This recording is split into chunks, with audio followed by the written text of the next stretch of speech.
संदेह बहुत ही पुण्य अर्जित किया।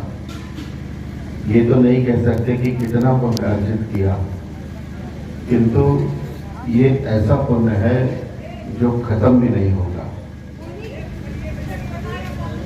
अब आप सोच सकते हो कि कितनी बड़ी धनराशि है। आप नहीं रहोगे, आपकी एक पीढ़ी नहीं रहेगी, दो नहीं रहेगी, तीन नहीं रहेगी, चार नहीं रहेगी, कई पीढ़ियां नहीं हो सकता है, लेकिन हो सकता है आपका नाम भी भूल जाए, लेकिन ये गांव और ये बुद्ध विहार लोग नहीं भूलेंगे। और यदि ये जमीन दोष भी हो जाता है तो भी जब भी कभी इसका उत्खनन होगा, जैसे आज हम लोग बौद्ध तीर्थ स्थलों पर जाते हैं तो वहाँ बुद्ध विहार मिलते हैं, बुद्ध की प्रतिमाएं मिलती हैं, तो ये होता है कि कहीं कभी यहाँ बुद्ध विहार रहा होगा, तो भग्नावशेष प्राप्त होते हैं, फिर उस जगह पे लोग विहार बना देते हैं।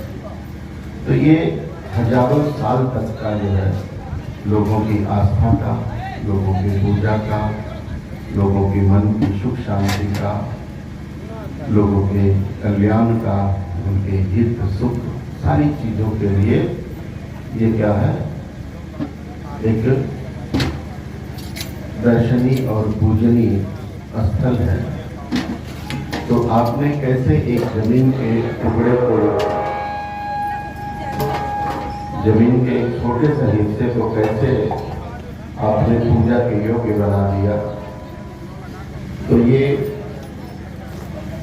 पूजा स्थल, श्रद्धा स्थल जो निर्माण किया है, इससे कितने ही लोग, कितने ही आने वाली पीढ़ियां, बच्चे बच्चियां प्रेरणा लेंगे और प्रेरणा लेकर के भगवान बुद्ध की जो शिक्षाएं हैं उसको जानने का, समझने का, आचरण में लाने का और अपने जीवन में उतारने का वो लोग काम करेंगे।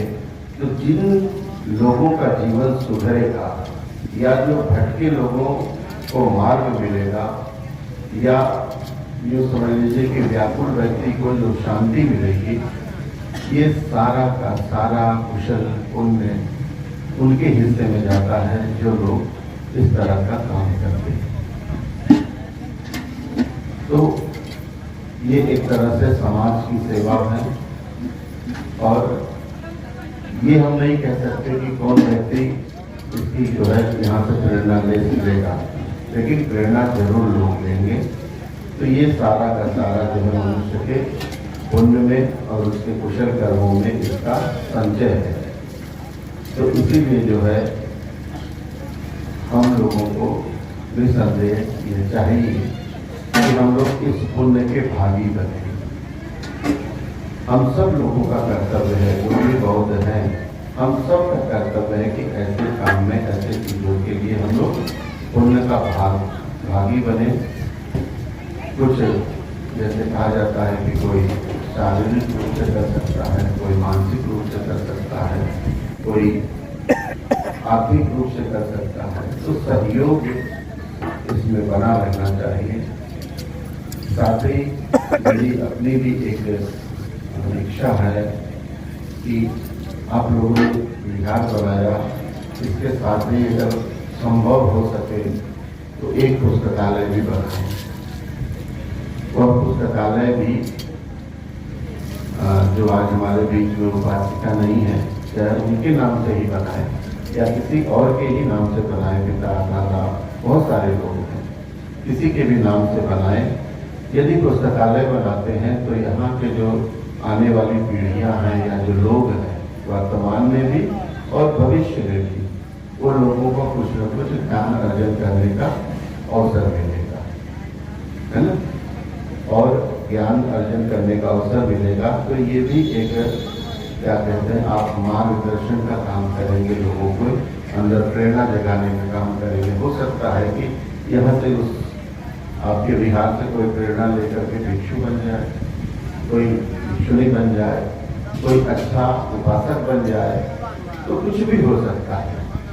और बच्चे लाइब्रेरी में आके नियमित अध्ययन करके अपने जीवन में, निजी जीवन में भी कुछ उन्नति कर सकते हैं, शिक्षा ग्रहण करके नौकरी में जा सकते हैं, समाज सेवा में भी जा सकते हैं, तो कैसे भी कैसे तो एक ये भी हो।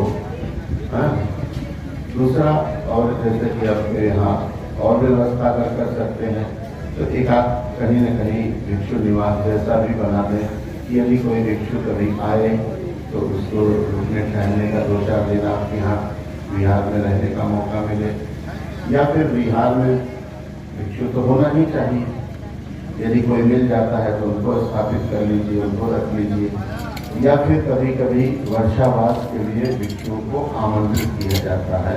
3 महीने वो लोग वर्षावास करते हैं, तो उनको वर्षावास करा के नियमित उनके जो है भोजन पानी आप व्यवस्था करेंगे, और बाकी या तो वो चारिका से करना चाहे तो चारिका से करेंगे, लेकिन कम से कम जो सुबह शाम वंदना करेंगे, ध्यान सिखाएंगे, वह सीखने और जानने का आप लोगों को, आपके परिवार के लोगों को और गांव के लोगों को भी अवसर मिलेगा। तो उसमें काफ़ी लाभ होगा। एक तो कुशल कर्म करेंगे, दान करेंगे, चीज़ों का पालन करेंगे, धर्म श्रवण करेंगे और पुण्य संचय करेंगे। तो ये जीवन में बदलाव लाने के लिए, अंदर से श्रद्धा जगाने के लिए ये सब सारी चीज़ों का होना नितांत आवश्यक है। तो इसीलिए भिक्षु क्या है? भिक्षु एक जो भगवान बुद्ध को जो है विश्व गुरु कहा जाता है ना, और भी उनके नाम में कैसा जाता है। तो भगवान बुद्ध गुरु है ना। हमारा भी यदि कोई गुरु है, हमें स्वामी जी दीक्षा तो हमारे गुरु ने दी, लेकिन ये गुरु शिष्य परंपरा से पीढ़ियों से भगवान बुद्ध के समय से वो विष्णु बनने की प्रक्रिया शुरू हुई है। तो भगवान बुद्ध एक ऐसे गुरु हैं जिनका मिल जाना जीवन को क्या है, इस भव सागर से पार ले जाने वाले ऐसे भगवान बुद्ध है ना। वो ऐसे गुरु हैं। तो गुरु का महत्व हमारे जीवन में कितना है, इस बात की प्रेरणा भी हमें भगवान बुद्ध से मिलती है। भगवान बुद्ध का जो गुरुत्व है, गुरु बल है, वो कितने लोगों को दुख मुक्त कर सकता है, और इस दुखमय संसार से निकाल करके उनको जो है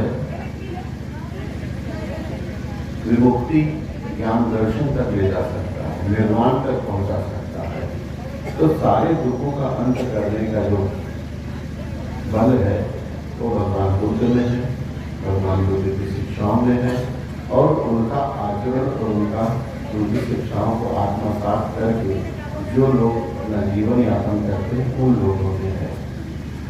तो ये तो मनुष्य का गुरु, भगवान ने कहा कि सबसे पहले जो गुरु हैं किसी भी व्यक्ति के, उसके माता और पिता होते हैं, क्योंकि माता पिता ही बच्चे को जो है बोलना सिखाते हैं, उठना बैठना चलना, है ना। आपने देखा ना कि बड़े लोग, घर के लोग कैसे बच्चों का पालन पोषण करते हैं। तो सबसे पहले शिक्षक वो है। फिर बच्चे जब क्या कहते हैं विद्यालय में जाते, स्कूल में जाते, तो उनके टीचर होते हैं, तो टीचर उन्हें सिखाते हैं। तो वो उनके लिए क्या है, एक जीवन के लिए, कुछ जीवन में हासिल करने के लिए शिक्षा प्राप्त करते हैं, चाहे वो शास्त्र सम्मत हो, चाहे वो किसी टेक्नोलॉजी से संबंधित हो, विज्ञान से संबंधित हो, लेकिन बिना गुरु के शिक्षा नहीं, ज्ञान नहीं। तो उसी तरह से आध्यात्मिक जगत में भी गुरु की आवश्यकता होती है। आध्यात्म के क्षेत्र में तो आध्यात्म का जो गुरु होता है वो क्या है, आपको इस भवसागर से पार लेके जाता है। जो ये गुरु होते हैं, ये इस संसार में आपको बोध कराते हैं, पहचान कराते हैं, कुशल अकुशल इन सब सारी चीज़ों की पहचान कराते हैं, विषयों का ज्ञान कराते हैं। लेकिन जो आध्यात्मिक गुरु हैं, वो आध्यात्मिक गुरु भी यही चीज करते हैं। वो भी करनी अकरनी, कुशल अकुशल, पाप पुण्य, सुख दुख और क्या कहते हैं समाज की सारी चीजों का, साथ ही इसके बाद इस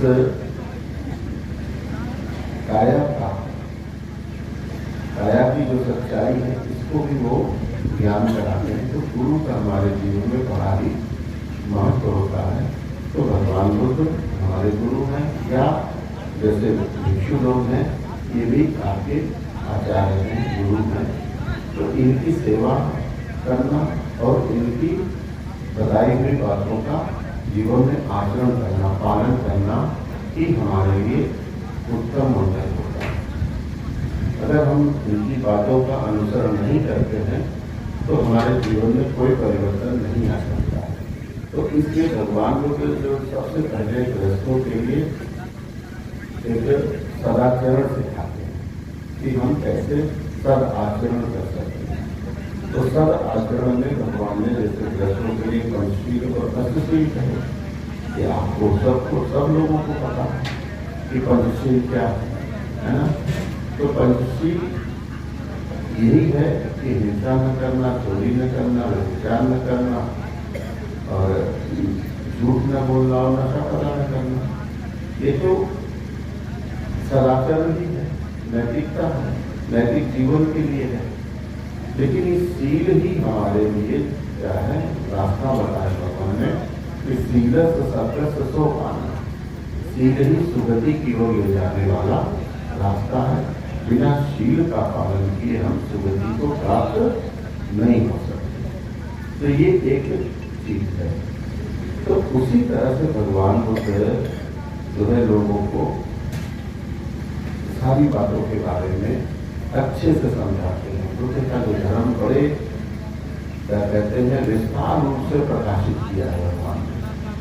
अब आपको गुरु का जो महत्व है, गुरु के महत्व को आप ऐसे समझे कि जैसे श्रावस्ती की एक घटना है, आप जानते होंगे अंगुलीमाल डाकू।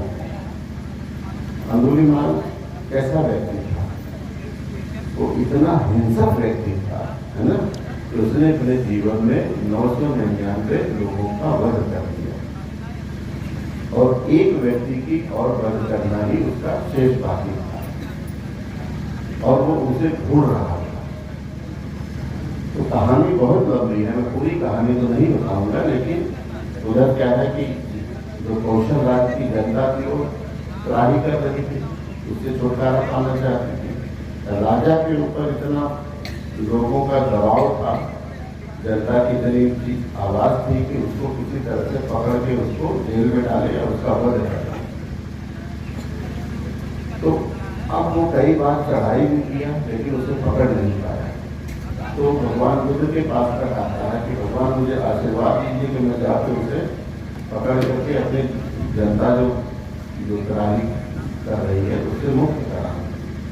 तो वो भी तैयारी कर रहा है। इधर उसकी माँ है, माँ भी जो है सोच रही कि अब तो ये पकड़ा जाएगा, मारा जाएगा, तो वो भी समझाना चाहती है उसको। और इधर भगवान बुद्ध भी सोच रहे हैं कि अगर ऐसा व्यक्ति अपने चित्र से देख रहे हैं कि ये पकड़ा जाएगा तो जेल में डाला जाएगा और इसकी दुर्गति होगी। तो भगवान बुद्ध भी इधर जेल से निकलते हैं, उधर से उसकी माँ भी निकलती है, उधर से राजा भी अपनी सेना लेके निकलता है।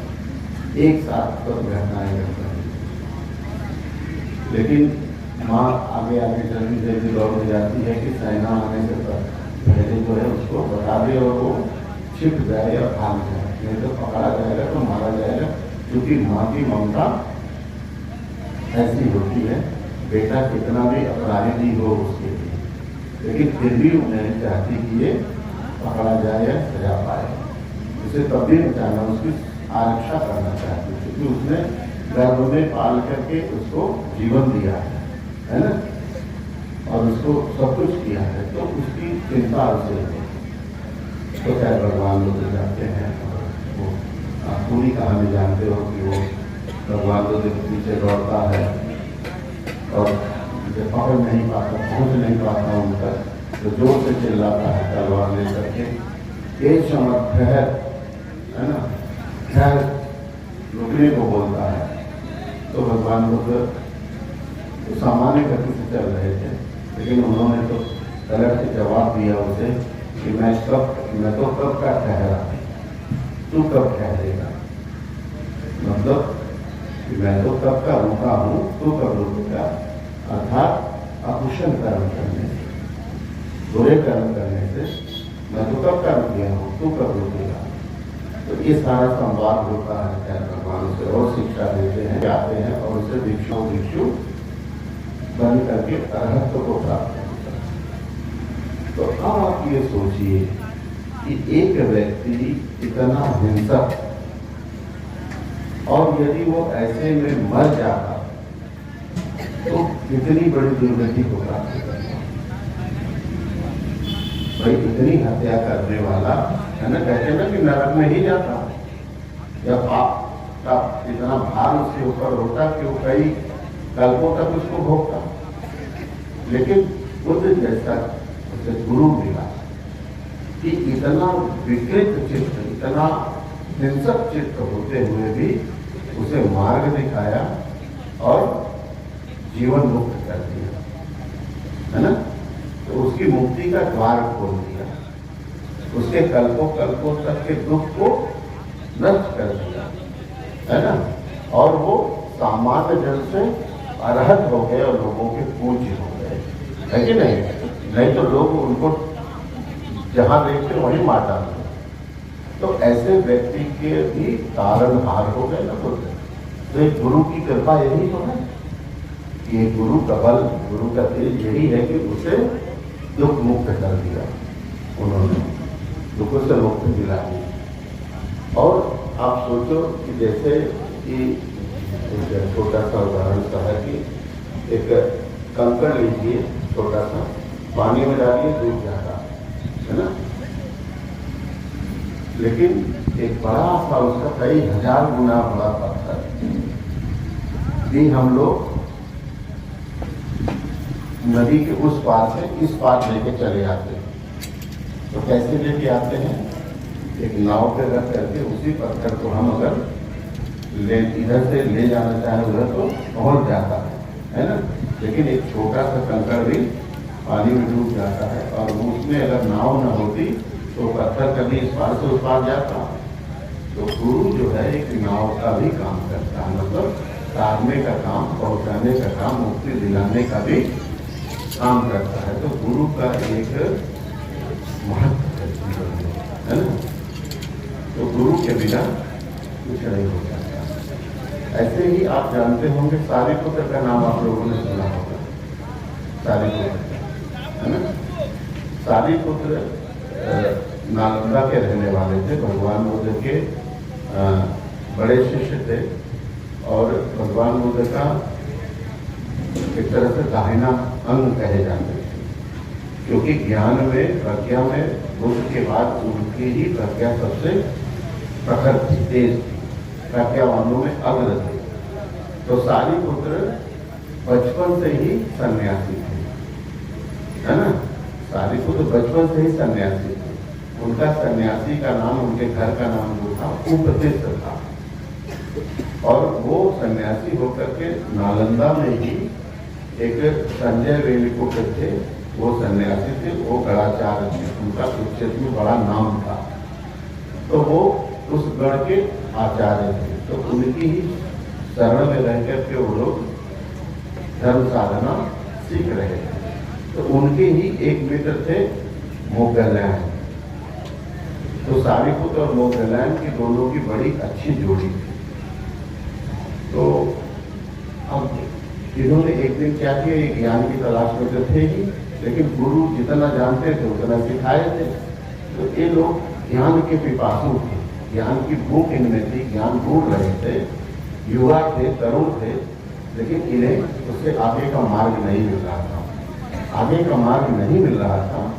तो इन दोनों मित्रों ने आपस में इतना ही किया कि यदि आपको कोई सज्जन पुरुष मिल जाए या कोई ऐसा ज्ञानी मिल जाए तो आप मुझे बताना, और यदि हमको मिलेगा तो मैं आपको बताऊंगा।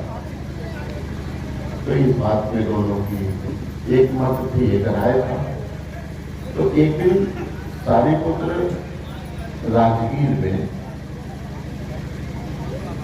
गए हुए थे, तो उन्हीं एक भिक्षु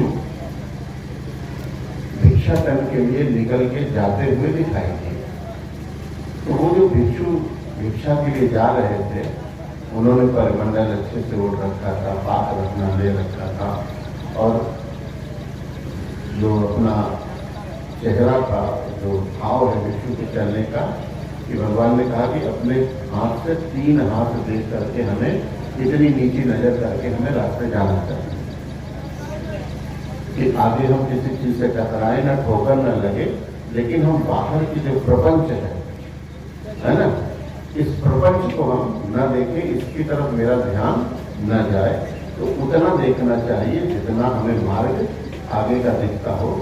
तो शालीन भाव से, सौम्य भाव से, एकाग्रता के साथ, तो उनके मुखमंडल के तेज था, वो अरहत के चुके, अरहत भिक्षु अरहत में आते थे, तो अपने जा रहे थे, तो उनका जो चलना, उनका जो चेहरे का तेज, उनकी चर्या को देख करके सारी पुत्र को ये लगा कि नहीं, ये सन्यासी कुछ पाया हुआ, कुछ पहुंचा हुआ है, इससे मैं कुछ पूछूं, इससे मैं कुछ पूछूं।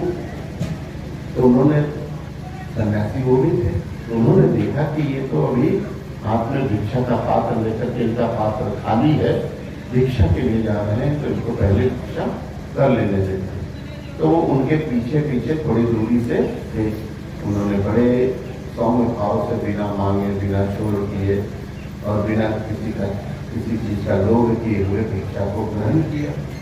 भिक्षा को ग्रहण करके उसी भाव से, प्रसन्न मुख से आकर के एक पेड़ के नीचे बैठ कर उन्होंने भिक्षा ग्रहण की, और उसके बाद वहीं थोड़ी देर के लिए वो बैठ गए।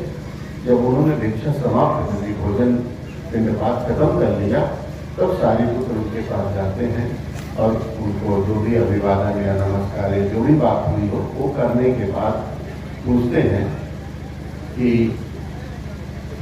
आपको जो है, आपका तेज बहुत है, आपकी चर्या बहुत अच्छी है, बहुत मधुर है, और आपका मत क्या है, आप किस मत के मानने वाले हो, आपका मत क्या है, आप कृपया मुझे बताना।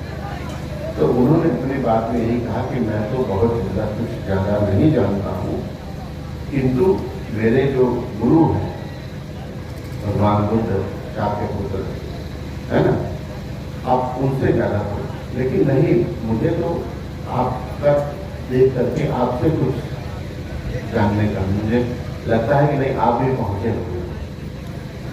तो उनसे वो प्रश्न करते हैं, तो वो उनको बड़ा ही छोटा सा गाथा में बताते हैं कि मैंने बस यही सीखा है जो मैं जानता हूँ, आपको अभी यही बता सकता हूँ। उन्होंने कहा कि ये धम्मा हेतु भगवा अखा कारो है ना, कि ये जो धम्म है, ये जो संसार है, ये हेतु और प्रत्यय से निर्मित है। हमें कार्य कारणवाद पे सारा कुछ निर्भर है, बिना कार्य के कोई कारण है ही नहीं। हर कार्य के पीछे कोई कारण है और कारण के पीछे कोई कार्य है। तो और दूसरा, सब अनित्य है, परिवर्तनशील है। इसी चीज को मैं जान पाया हूँ। इतना भी सुन करके उनके अंदर ज्ञान की भूख थी। उन्होंने कहा मुझे मिल गया, ये बात तो सही है। तो फिर उन्होंने जाकर के मोगलैंड को बताया, मोगलैंड के साथ मिलकर के जाते हैं भगवान बुद्ध के पास। फिर भगवान बुद्ध के पास जाने के बाद जैसे ही संपर्क में आते हैं तो भगवान का धर्म बड़ी जल्दी सीख लेते हैं। भगवान ध्यान सिखाते हैं उन्हें और वो जल्दी ही दोनों के दोनों अरहत हो जाते हैं। तो हुआ क्या कि श्रावस्ती की घटना है कि जब सारीपुत्र अरहत हो गए, उनका बहुत ख्याति फैल गई संसार में। उसके बाद भी जब वो शाम को सोने से पहले ध्यान से उठते थे तो अपने चित्त से आवर्जन करते थे, देखते थे, लोक में देखते थे और कुछ विचार करके उस दिशा को प्रणाम करते थे और फिर वो सो जाते थे। ये बात दूसरे भिक्षुओं में देखी सुनी तो उनके मन में ये विचार आया, वो ज्ञानी उतने नहीं थे, उनके मन में आया कि ये पहले ब्राह्मण थे, है ना, और आज भी इनके अंदर का जो ब्राह्मणत्व है वो गया नहीं है। आज भी ये दिशा को नमस्कार करते है ना, ये दिशा को नमस्कार करते हैं और तब सोते हैं। तो यह बात जाकर के उन्होंने भगवान बुद्ध से कही कि भगवान, अब सारिपुत्र जो है भले ही अरहत हो, बहुत ज्ञानी हो, बहुत कुछ हो, लेकिन उनका कर्मकांड छूटा नहीं है, वो आज भी सोने से पहले दिशा को नमस्कार करते। तो भगवान बुद्ध स्मृति हाथ किए, मुस्कुराए कि ये लोग क्या बात कर रहे हैं, और वो भी सारिपुत्र के लिए ऐसी बात कर रहे हैं। तो अच्छा बुलाओ, तो बुलाए जाते हैं। सारिपुत्र आए, सारिपुत्र से पूछते हैं लोग कि क्यों आप दिशा को नमस्कार करके सोते हो? तो भगवान बुद्ध है, वो तो अपने चित्त से उनका चित्त जान रहे हैं, लेकिन इन लोगों को शांत करने के लिए कहते क्यों भाई आपने ऐसा किया? बोले हाँ भगवान। तो क्यों करते हो ऐसा, क्यों करते हो ऐसा? तो उन्होंने कहा भगवान मैं अपने गुरु का आदर करता हूँ, सम्मान करता हूँ। बोले कैसे? बोले भगवान आपको मिलने से पहले मैं अष्टजीत से मिला था, जो बनते थे अष्टजीत, जो 5 भिक्षु नहीं थे सारनाथ में, वक्त भक्ति कौन नहीं है ना, महानाम और अष्टजीत। तो अष्टजीत सबसे छोटे थे, तो अष्टजीत बनते से राजगीर में उनकी भेंट हुई थी। उन्होंने पहला गुरु उनको माना, क्योंकि बुद्ध तक पहुंचाने वाले वो थे, तो उनको अपना गुरु मान लिया। तो इसलिए वो अपने आवर्जन चित्त से ये देखते थे कि जो है अष्टजीत इस समय भिक्षु किस दिशा में है, किस दिशा में है, तो उस दिशा को नमस्कार करते थे और उस दिशा में बिना पैर किए, समझा, उस दिशा में पैर भी नहीं करते थे, उस दिशा में सर करके वो सोते थे, है ना।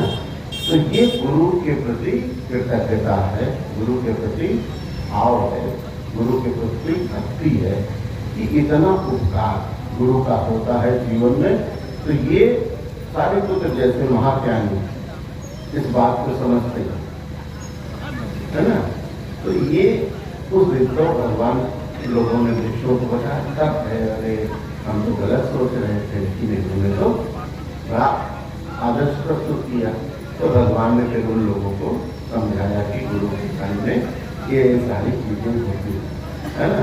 तो गुरु कैसे जीवन को बदल देता है एक क्षण में, या कि नहीं।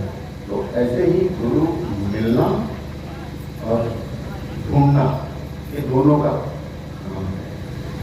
तो ऐसी ही एक छोटी सी और सार्वस्तिक ही छोटी सी कहानी है, मैं वही सुनाता हूँ कि एक बार की बात है, एक मतलब कर्म के ऊपर है, एक शिकारी रहता था बहेलिया, वो रोज जंगल में जाता था, बहुत शिकार करता था और बड़े बड़े जाल लगाता था, बड़ा व्यापारी था वो जानवरों का। तो जाल लगा के बहुत से जानवर पकड़ता था, तो उसमें बहुत से जानवरों को बेचता था और कुछ को मार के भूज के बना के खाता भी था। वही शिकारी था, तो शिकार मिला तो खाएगा भी, वही पेशा ही था उसका। ऐसे करके वो बहुत दिन तक ये काम करता रहा, बहुत दिन तक वही रोजगार करता है। जैसे आज भी नहीं, कसाई पूरे जीवन बचपन से लेकर बुढ़ापे तक करता है, मच्छर मरवा वैसे ही बचपन से लेकर बुढ़ापे तक करता है ना। तो जिसका जो पेशा व्यापार वो करता था, तो ऐसे वो शिकारी भी था। एक दिन क्या हुआ, समय आया कि उसने जो है जंगल में बहुत शिकार पकड़े, और जब जाल से एक बार पकड़ लेता था तो जो फंस जाते थे उनको रस्सी उस्सी लगा के बांध के दूसरा जाल लगा देता था, तो ऐसे फंसाता ही रहता था। तो उसने एक रात ऐसे ही पूजा और उतनी भूख लगी तो उसने किताब को भूख के खा लिया। खाया तो उसको प्यास बड़ी जोर की लगी। अब प्यास लगी लेकिन उसे पानी न मिले। पानी के लिए पानी न मिले तो पानी के लिए व्याकुल हो गया, बहुत तड़पने लगा। अब बड़ा परेशान हुआ तो जंगल में अंदर गया कि यहाँ पानी में तालाब होगा, तो जहाँ भी जाए उसे बिना पानी के तालाब मिले, सब सूखा मिले। ऐसे ही वो और उसकी बेचैनी बढ़ती गई। जैसे पानी की तड़प होती है ना, प्यास जब लगी हो तो बहुत तड़प होती है। ऐसे फिर और अंदर जंगल में घुसता चला गया और अंदर में घुसा तो जंगल में जब गया उसे कहीं पानी नहीं दिखाई दिया। तो एक बुद्ध विहार दिखाई दिया, उसमें कुछ घंटे लोग रहते थे, वो दिखाई दिया। तो उस बुद्ध विहार में क्या था कि हम लोगों के पुराने समय के बुद्ध विहारों में घड़े में पानी भर के रखा जाता था, भीतर भी और बाहर भी। आज भी लोग प्याऊ लगाते हैं ना, तो समाज सेवा के लिए बाहर भी रखते थे और भीतर भी रखे थे। तो घंटे लोग खुद पानी भरते थे।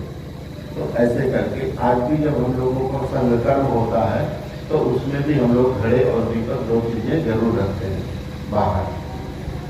तो बिहार में पहुंचा, बोला अब यहाँ तो पानी मिल जाएगा। गया देखा उसने जो बाहर के घड़े थे, खोला तो उसमें पानी नहीं। दूसरा घड़ा खोला उसमें पानी नहीं। तो और एक बड़ा घड़ा था, वहां गया, वहां ढूंढा, उसमें भी पानी नहीं। आश्चर्य की बात, वो जोर से चिल्लाया कि ये भिक्षु कैसे हैं जिन्होंने पानी तक नहीं रखा। तो इतने में जो है वो बड़े बंदे अंदर थे, वो बाहर निकल के आते हैं। उन्होंने कहा छोटे बंदे लोग जो है आज लगता है पानी डालना है, पानी भरना भूल गए। तो शायद कोई नहीं, मैं देखता हूँ। उन्होंने जाके देखा तो घड़े का ढक्कन हटाया, उसमें पानी था। दूसरा ढक्कन हटाया, उसमें भी पानी था। तो उनको पानी मिल रहा है, लेकिन वो जो प्यास से बहेलिया जो है देख रहा है, उसको पानी नहीं दिख रहा। तो ये एक आश्चर्य की बात है, क्योंकि वो इतना अकुशल कर्म अपने जीवन में किया कि अब उसकी जो योनि बदलने वाली है, मतलब वो मनुष्य योनि से क्या कहते हैं, वो प्रेत योनि में जाने वाला है, ऐसी दुर्गति में जाने वाला है। मतलब है तो भी मनुष्य के शरीर में, लेकिन उसका जो स्वभाव है, उसकी सोच है, उसकी दृष्टि है, वो बदल रही है। तो उसे वो चीज नहीं दिख रही है। तो बंदे कहते हैं यहाँ तो पानी है, तुझे पानी नहीं दिख रहा? कह रहे हैं मुझे पानी नहीं दिख रहा। अच्छा, तो अपने चित्र से बनते देखते हैं इसे पानी आखिर क्यों नहीं दिख रहा, ये वो क्यों प्यास से ये मर रहा है, क्यों पानी से नहीं दिख रहा।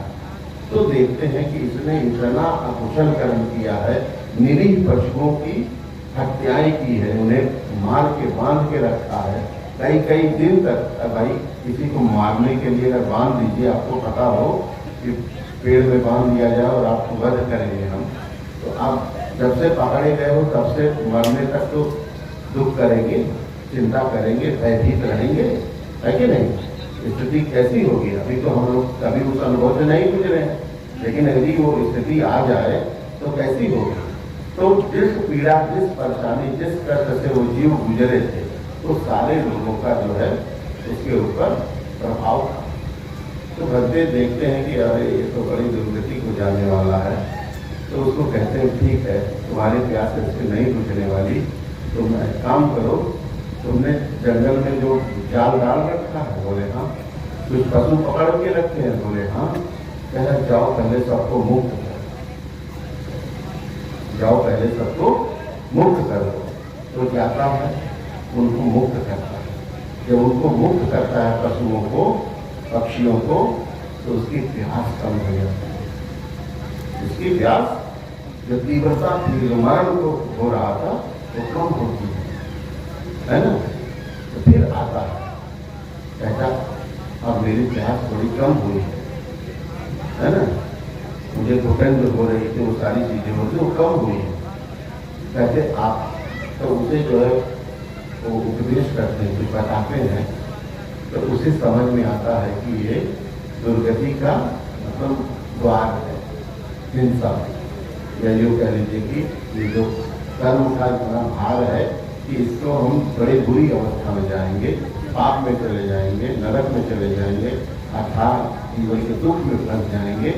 तो दुख मुक्ति के लिए इस काम को छोड़ना पड़ेगा।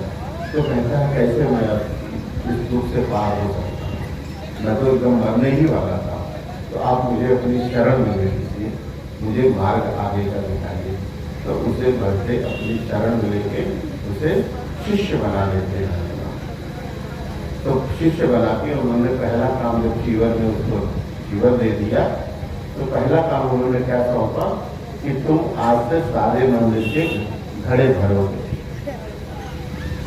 देखिए काम में उसे क्या दिया कि घड़े भरोगे। तो घड़े भरने का मतलब क्या था? पानी का मंदिर की सेवा करने में उसका उद्देश्य ये था कि ये यहाँ रहेगा तो पहले तो पानी भरेगा, तो उस पानी से जितनी प्यास बुझेगी लोगों की, ये इसका पुण्य बढ़ेगा।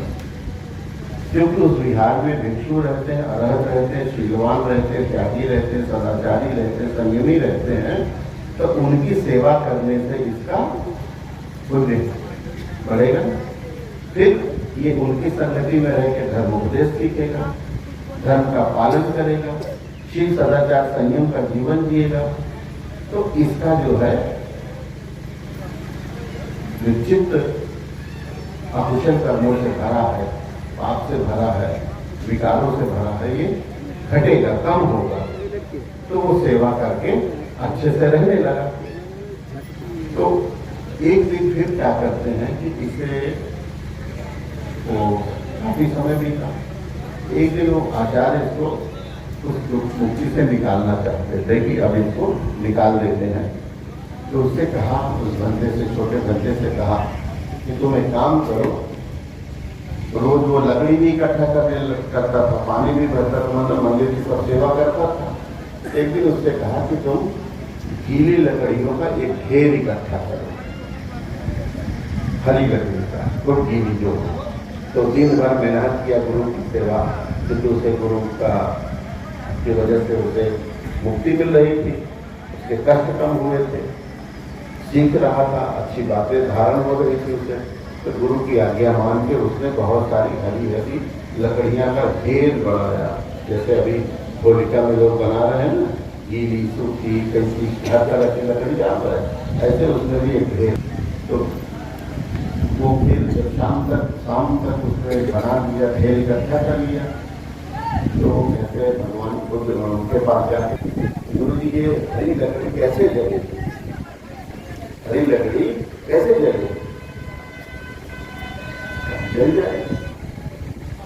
उन्होंने उसके सामने ध्यान किया और ध्यान करके एक कहते हैं कि उसको, मतलब आप लोग अन्यत्र मत समझिएगा उसे, कहानी है, कहानी में कभी कभी कुछ चीजें ऐसी आती हैं। तो कहते हैं कि उन्होंने एक जरा सी, एक चुटकी से भी कम नरक की अग्नि, समझा कि नहीं, है ना, कि वो तो ऐसी अग्नि को लिया और उसमें डाल दिया, और इतने से ही वो लकड़ी पूरी की पूरी जल गई। तो उसे एक उन्होंने उनको दिखाना था कि इतनी तेज होती है ये अग्नि, है ना, ये जो भय है या ये दुख है, ये बड़ा ही है, मतलब कठोर ऐसा होता है कि ये जला देता है, सबको नष्ट कर देता है। तो वो लकड़ी, गीली लकड़ी तुरंत भस्म हो गई। तो इसी तरह से मनुष्य के साथ भी है कि जो है भस्म हो जाता है ना। तो ये विकार जब तक हमारे अंदर रहते हैं, दुर्गुण हमारे अंदर जब तक रहते हैं, इन दुर्गुणों के कारण, इन अकुशल कर्मों के कारण हमें भी दुख भोगने पड़ते है ना, और भय का जीवन जीना पड़ता है। भय किस बात का होता है? इन चीजों का होता है। भय हमारे अपने ही किए हुए बुरे कर्मों का ही तो होता है कि किसी को अपने जीवन में अच्छे कर्म करने से भी भय होता है। अच्छा कर्म करके किसी को तो भय होता नहीं, बल्कि प्रसन्नता होती है ना। भय तो हमें बुरे कर्मों का होता है ना। और उसी तरह से हमारा सब कुछ एक क्षण में नष्ट हो जाता है ना। मान सम्मान पद प्रतिष्ठा यश, है ना, एक मिनट में एक बुरे आचरण से, एक बुरी बात से भस्म हो जाता है ना। तो इसी तरह से तो हम लोगों को भी अपने जीवन में यदि क्या कहते हैं भय से मुक्ति चाहिए, भय में दुख से मुक्ति चाहिए, है ना, दुर्गति में नहीं पड़ना है, तो सदाचरण का पालन करना होगा। भगवान बुद्ध की जो बताई विद्या है उसको सीखना होगा, है ना। ज्ञान के जो भगवान ने रास्ते बताए हैं वो ज्ञान के रास्ते अपनाने होंगे। ज्ञान का भी रास्ता है, एक होता है जो भगवान ने कहा कि प्रज्ञा जागती है, एक प्रज्ञा होती है श्रुतमयी प्रज्ञा। आप लोगों ने सुना होगा कि श्रुतमयी प्रज्ञा होती है। तो श्रुतमयी प्रज्ञा क्या है? जो आप धर्मदेशना प्रवचन जो कुछ भी सुनते हैं, सुनने से जो कुछ बोध होता है, ज्ञान होता है, और उसको अपने जीवन में हम जब धारण करते हैं, उतारते हैं, तो वो श्रुतमयी प्रज्ञा जागती है ना। और यदि हम कोई बात देखे हो, सुने हो, जाने हो, समझे हो, अनुभव किए हो, या इन चीजों के संपर्क में आए हो, उससे जब हम एकाग्र होकर के एकांत में शांति के साथ बैठ के जब ध्यान करते हैं, ध्यान करने से हम हमारे अंदर जो चिंतन उत्पन्न होता है, तो वो चिंतन उत्पन्न होने से चिंतनमयी प्रज्ञा उत्पन्न होती है। समझा ना? जैसे कभी कभी होता है, हम सबके जीवन में होता है, हम काम कुछ कर रहे हैं लेकिन दिमाग में कुछ बात चलती रहती है ना, चलती रहती है। हम भले रास्ते जा रहे हैं, या भले हम हल जोत रहे हो, हम भले कोई काम कर रहे हो, लेकिन दिमाग में कोई बात चलती रहती है ना, तो उससे चिंतन होता। तो चिंतन में प्रज्ञा, तो जो व्यक्ति कुशल कर्मों का चिंतन करता है, अकुशल कर्मों का चिंतन करता है, और ये जो कुशल और अकुशल कर्मों के चिंतन से जो इसके परिणाम को जान पाता है ना, जो परिणाम को जान लेता है और उसका त्याग कर लेता है। ये नहीं कि जान लेना, जान करके उसके बुरी आदत का, बुरे व्यवहार का, बुरी चीजों का त्याग करके अच्छी चीजों को अपना लेता है अपने जीवन में, कि यही मेरे लिए सही है, यही मेरे लिए सच्चा और सन्मार्ग है मेरे लिए। तो उसको जब धारण करता है तो चिंतन में प्रज्ञा उसके अंदर उत्पन्न हो जाती है ना। और कुछ चीजें ऐसी हैं जिनकी हम ध्यान अवस्था में जाके, जब एकाग्रता में जब जाते हैं, गहराई में जाते हैं, तो हमें अंदर जो कुछ धर्म भावित होते हैं, तो वो जो भावित धर्म है वो भावना में करते हैं ना। तो भावना से, जो अनुभव से, अनुभूति से, ज्ञान से अर्जित की हुई जो प्रज्ञा है वो भावना में प्रज्ञा है। तो भगवान बुद्ध ने जो हम लोगों को बताया, सिखाया, समझाया, जो शिक्षा दी, वो सारी की सारी शिक्षा किसी शास्त्र में नहीं थी, वो उनके अपने अनुभव और अनुभूति जनक ज्ञान जो था उनका, अनुभव और अनुभूति जनक ही ज्ञान भगवान बुद्ध ने कहा, है ना।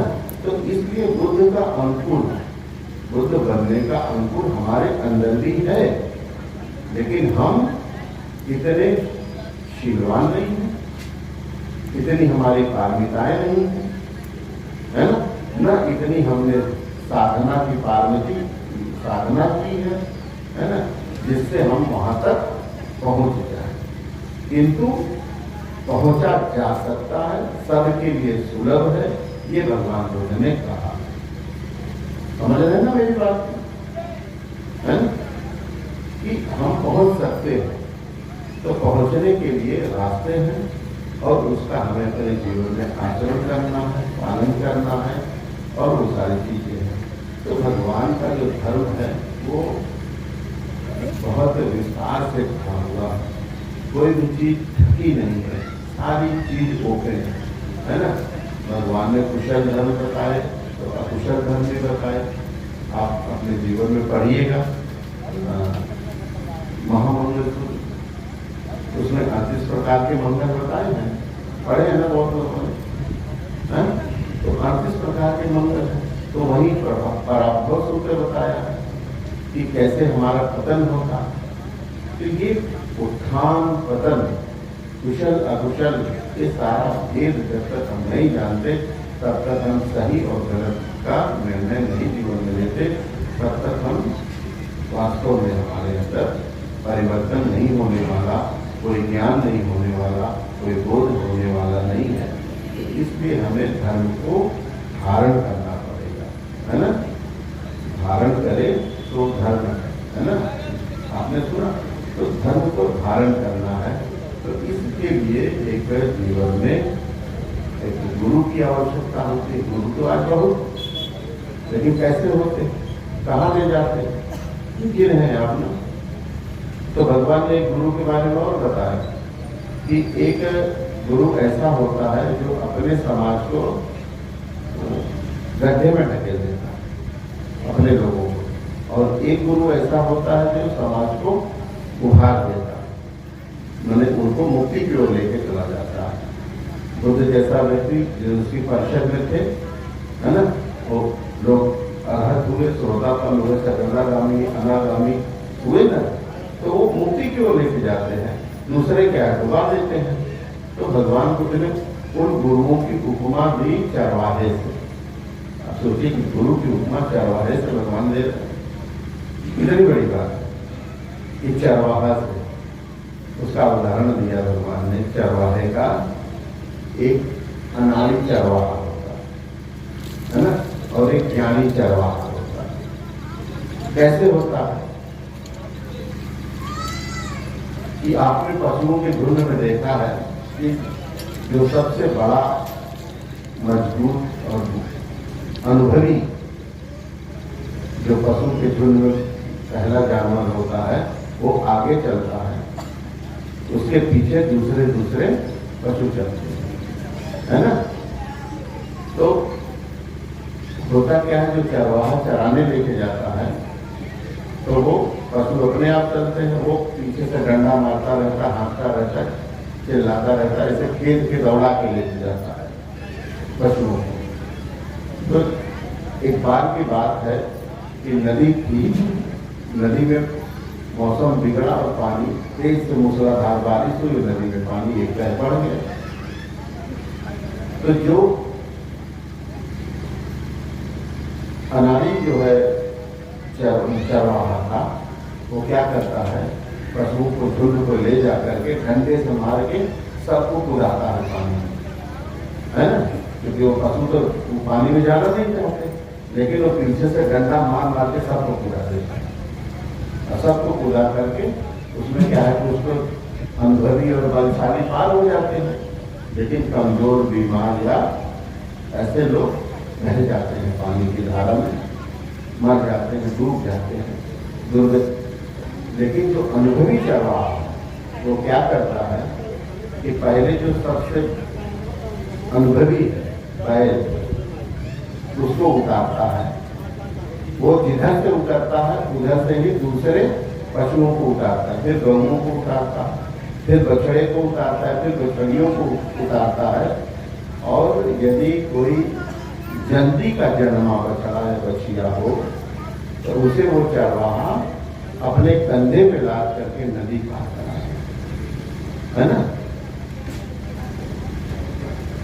वो डंडा मार के सबको नहीं ढकेलता है, वो अनुभवी को सबसे पहले, फिर उसका अनुसरण दूसरा करे, दूसरे का अनुसरण दूसरा करे, और फिर जो सबसे कमजोर है उसे सहारा देता है। तो ये ऐसे पार ले जाता है। तो ऐसे ही गुरु है, गुरु जो है लोगों को बहुत अच्छे से सिखाते हैं, समझाते हैं, बताते हैं और पार ले जाते हैं, है ना।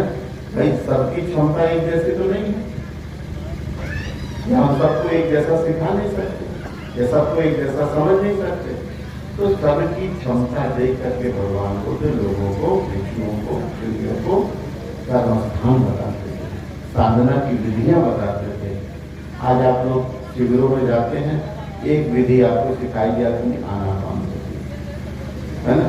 उसके बाद 3 दिन के बाद, तीसरे दिन के बाद जो है आपको विपස්සना दे दी जाती है। अब उस विपස්සना में भी क्या दे दिया जाता है, संवेदना देती है। अब हम लोग संवेदनाओं के ही उलझे रह जाते हैं। अरे यहाँ संवेदना अनुभव हो रही, यहाँ तो हो नहीं रही है, यहाँ तो बड़ा दर्द हो रहा है, यहाँ नहीं हो रहा, इसी में हम काली है ना। तो इसलिए हमारा जो है, जो आज के समय में लोग क्यों पार नहीं जा रहे, लेकिन भगवान बुद्ध अब विशुद्धि मग्न पढ़िए। विशुद्धि मग्न में 40 प्रकार के कर्मस्थान हैं, भगवान ने विधियां बताइए 40 प्रकार के, है ना। पढ़े लिखे को भी, अनपढ़ को, इतना जब आप त्रिपिटक पढ़ोगे तो आप पढ़े, पता चलेगा आपको कि श्रावस्ती में एक इतने भिक्षु रहते थे, 10,000 भिक्षु रहते थे। तो उसी में एक चूल्य भिक्षु, चूल्य छोटे भिक्षु, चूल्य का मतलब छोटा होता, समझाओ कि नहीं, महा का मतलब बड़ा होता। तो चूल्य छोटे भिक्षु थे, वो बूढ़े हो गए थे, लेकिन बेचारे अनपढ़ थे, अज्ञानी थे, नहीं जानते थे। तो हुआ क्या कि भोजन दान की बात आई, तो आनंद बनते सबके भोजन की व्यवस्था करते थे। तो ये था कि यहाँ 4 जाएंगे, वहाँ 10 जाएंगे, वहाँ 5 जाएंगे, वहाँ 50 जाएंगे, आप भगवान के साथ इतने जाएंगे। तो उनको हर बार मतलब किसी के यहाँ भेजे नहीं जाता, है ना। अकेले तो कतई नहीं जाते थे। तो उनको नहीं भेजा गया, उस दिन भी नहीं भेजा गया। भगवान को 2 दिन के तो नहीं थे। तो भगवान लोग परीक्षा के लिए निकल रहे थे, तब तक वो भिक्षु उनको दिखाई दे गए। उनसे पूछते हैं, क्यों भाई आप कहीं नहीं घूमने के लिए गए? बोले भगवान भेजे तो कहीं भेजता ही नहीं कोई, है। और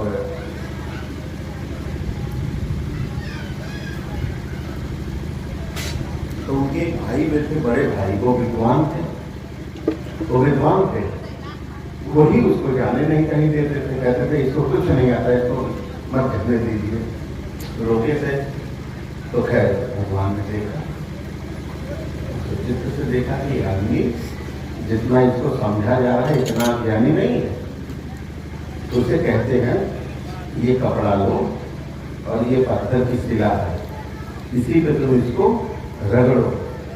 और उसको पाली में कहते हैं रजो हरनंग, रजो हरनंग, रजो हरनंग, रजो हरनंग उसको बता देते हैं, तुम ये घिसते रहो। तो वो देखता है कि पत्थर पे रगड़ने से कपड़े का रंग छूट रहा है, कपड़े का रंग छूट रहा है, रंग छूट रहा है। तो इसका सूत जो है निकल रहा है, सूत निकल रहा है, तो ये धीरे धीरे घिस के नष्ट हुआ जा रहा है, समझा कि नहीं। तो ऐसे ही ये शरीर है, ये संसार है। पहले हम जन्मे थे तो ऐसे नहीं, अब हम ऐसे हैं। तो ये क्या हो रहा है, परिवर्तित हो रहा है ना। तो ये नश्वरता उसको उसमें दिखी, उसने देखा, उसमें जब रगड़ते रगड़ते रगड़ते रगड़ते ना वो खत्म हो गया। और भगवान उसके देख रहे हैं कि इसकी ये नश्वरता को ये देख रहा है, और नश्वरता को देख रहा है और अपनी काया पे इसको उतार रहा है ना। कि ऐसे ही काया है, ऐसे इस पे रंग रोगन चढ़ा है, ऐसे ही सारी चीजें, ऐसे ये नष्ट हो रही और घिस रही है, रोज मर रही है, रोज खत्म हो रही है और एक दिन खत्म हो जाएगी। तो अनित्य बोध को वो जान गया और उसको अरहत की प्राप्ति हो गई। भगवान बुद्ध उधर पहुंचे हैं भोजन के लिए। तो उस उपासक से कहते हैं कि उपासक, बिहार में एक बंदे और हैं, उनको ले आओ। तो उपासक भेजता है किसी को, वो बंदे को चुल्ल को बुलाया जाता है, लेकिन इतनी ही देर में वो अरहत हो गए। अब सोचिए कि बुद्ध का तेज, बुद्ध का ज्ञान, बुद्ध की कृपा, करुणा क्या है। है ना, कि जो व्यक्ति भोजन दान में भिक्षु न बुलाए तो तिरस्कृत हो, अपने ही संग में तिरस्कृत हो, ये तो बुद्ध ने उसको अर्हत बना दिया, है ना, रघु वर्णन करने से मात्र। तो ये एक गुरु का वो है कि अपने शिष्य को वो कैसे कहां से कहां पहुंचा सकता है ना। तो ये साधना की विधि थी। आज हम उसको कह देते हैं कि तुम आनापान करो, सांस पे तो ध्यान दो, तो सांस जिंदगी में सांस पे ध्यान देता कभी नहीं हो पाता। ऐसे ही एक सोनार बना था, बड़े सोने का अच्छा कारोबारी था, वो भिक्षु बन गया, लेकिन अब उसका चित्त फंसा था क्या नाम से रूप में, मतलब अच्छी चीजों में। तो अब वो साधना करने बैठे, लेकिन साधना ही न कर पाए, उसका ध्यान ही न लगे। तो देखा भगवान ने कैसे चित्त में मामला क्या है, इसका क्यों नहीं कर पा रहा है, क्यों नहीं हो पा रहा है। तो अच्छा, तो उसको एक दिन भगवान ने एक गुलाब का फूल दिया और कहा तुम इसको देखो, ध्यान आंख मत बंद करो, इसको देखते रहो, इसकी गति को समझो। अब वो ध्यान में कह रहा मैं आंख बंद करके ध्यान ही नहीं कर पाता, तो कह तुम आंख खोल के ध्यान करो। अब उस गुलाब को सामने रख कर तो देख रहा है, सुबह हो गई, शाम हो गई, रात बीत गई, अगला दिन हो गया, और वो गुलाब की नश्वरता। तो धीरे धीरे पहले कितना सुंदर था, फिर वो मुरझाने लगा दोपहर तक, शाम होते होते एकदम से वो काला पड़ने लगा, है ना। अगले दिन तक देखता है तो वो एकदम सूख गया, है ना, एकदम सूख गया। तो ये नश्वरता, हम इस नश्वरता को समझ नहीं पाते अपने जीवन में, समझा कि नहीं। और ये जानते हैं कि नाशवान है, अरे नाशवान तो है, लेकिन ये बोध हमें नहीं है ना। आंख से तो देख रहे हैं कि पेड़ में नई कोपल आई और ये कोपल जो है आज पुराना पत्ता होकर झड़ रही है मेरे सामने, है ना। देख तो हम रोज रहे हैं, रोज सूखी पाती बटोर के फूंक रहे हैं, लेकिन ये सूखी पाती पहले कितनी हरी थी ये भी तो देखिए, है ना। अभी आम में बौर लग रहा है? बौर से शुरू हो रहा है, सरसों के दाने के जैसा है, सरसों के दाने से धीरे धीरे वो मटर के दाने जैसा होगा, मटर के दाने से जो धीरे धीरे वो टिकोरा दिखाई देने लगेगा, फिर दिखाई देगा तो वो जो है और बड़ा होगा, तो हमारे चटनी अचार के लिए होगा, दाल में डालने के लिए होगा, खटाई अमचूर बनाने के लिए होगा, और अंत में पक की खाने लायक होगा, पाल डालने लायक होगा। लेकिन इसके बाद भी पेड़ में कुछ फल बचे रहेंगे, है ना, और वो बचे रहेंगे, जो बचे रहेंगे वो भी पक के एक दिन टपक जाएंगे। ये 4 ही महीने में तो हो जाएगा, 3 महीने में सब खेला, है ना। तो ये 3 महीने का खेला है, लेकिन हमें नहीं समझ में आता, हम रोज देखते हैं, हर साल देखते हैं। तो ऐसे ही मनुष्य का है बच्चा, है ना, पेट में आता है, जिस दिन से आता है उसी दिन से मृत्यु पीछा करती है। जैसे बहुत जो है खराब होता है, 1 महीने का भी होके होता है, 2 महीने, 4 महीने, 6 महीने पैदा हो करके, है ना, या फिर साल, 2 साल, 3 साल, 10 साल, 50 साल, 100 साल, कितनी आयु है भाई, है ना।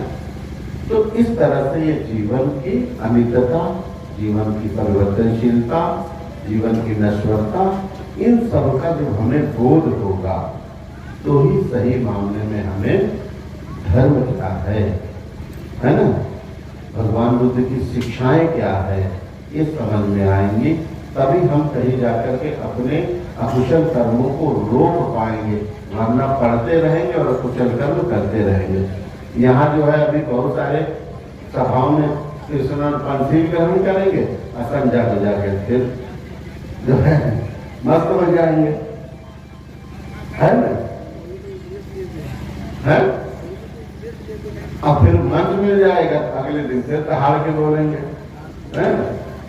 तो ये सारी चीजें जो है ये है, तो ये दोहरा कैरेक्टर है ना जो है, यही नहीं हमें मुक्ति की ओर ले जा रहा, यही हमें ज्ञान की ओर नहीं लेके जा रहा। हम अगर खोजी हो जाए, जानने वाले हो जाए, है ना, और क्या नाम से बुद्ध के साधक हो जाए, समझा कि नहीं, उपासक हो जाए, है ना, तो कहीं जाकर के हमारा भी कल्याण उसी दिन से हो जाए। तो यही बातें हैं, बातें बहुत सारी हैं।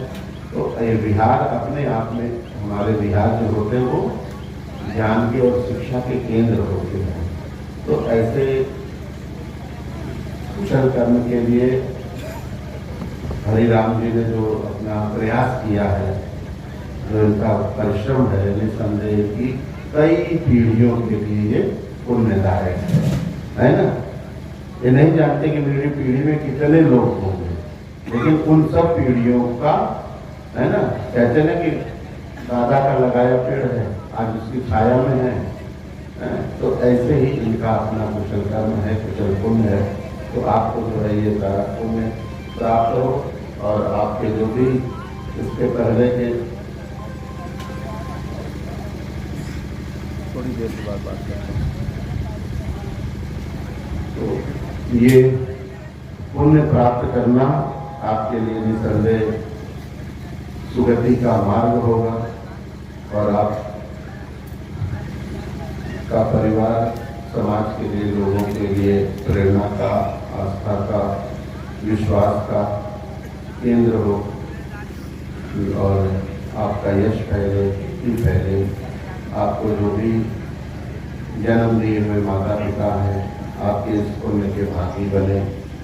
जो आपके गुरु आचार्य जहाँ से भी आपको प्रेरणा मिली, वो भी आपके इस पुण्य कर्म में आपका भागीदार हो, और ये सारा जो समाज है, ये सब भी आपके इस कुशल कर्म का अनुमोदक हो, और आपको इसका यश मिले, लाभ मिले, और निर्वाण सुख की प्राप्ति हो।